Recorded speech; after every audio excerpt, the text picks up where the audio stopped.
you're gonna start by making an entire batch of Rice Krispie treats. Then press it into a baking sheet. Be sure to spray your hands with nonstick cooking spray so that you can press it down. So I'm just gonna take this out.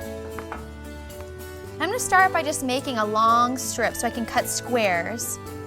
A good way to measure it is to put the Swedish fish on top of the cereal so that you know how wide you need to cut your rice.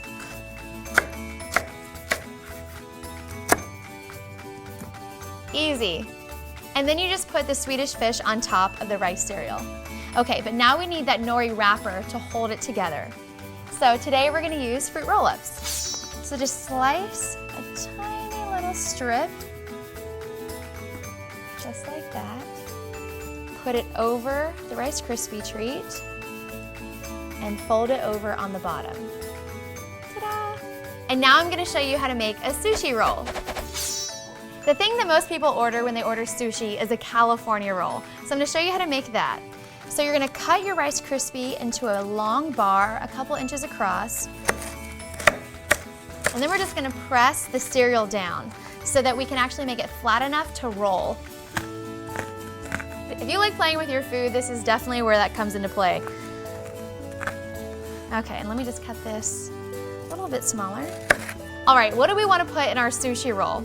Over here, I have some Swedish fish, some mini Swedish fish, and some gummy worms. They kind of look like eel, so I'm gonna do that. Just grab a couple pieces, put them in there.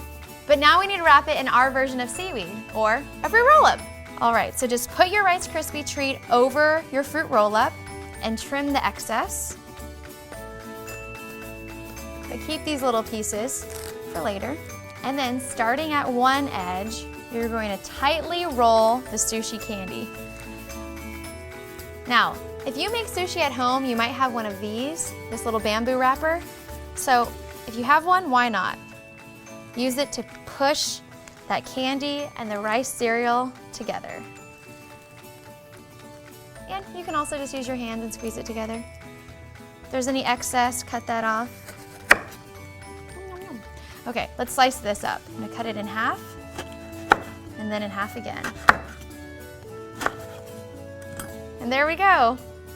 The little sushi. You can see the little gummy worms, which are the eel. What is usually on top of sushi? Those little fish eggs, the roe. So over here I have orange nonpareil sprinkles. I'm just going to sprinkle them on. And they'll actually stick to the cut gummy worms, so they'll stay right on top. And there you go, a sushi roll. If you don't have Rice Krispie treats, you can also use a jumbo marshmallow as the rice. So I'm just gonna cut this jumbo marshmallow in half and then wrap our seaweed or our fruit roll-up all the way around it. And then top it with a little piece of candy on top. I love these over here. They're licorice and little raspberry dots. Stick it right on. And then to really give it that rice effect, use shredded coconut on top. It'll stick right to that cut marshmallow. There you go. Sushi candy is really easy to make and such a fun dessert. And when it comes to parties, presentation is everything. So use all of your standard sushi accessories, like a bamboo mat, a sushi board to display the rolls, and then chocolate sauce instead of soy sauce.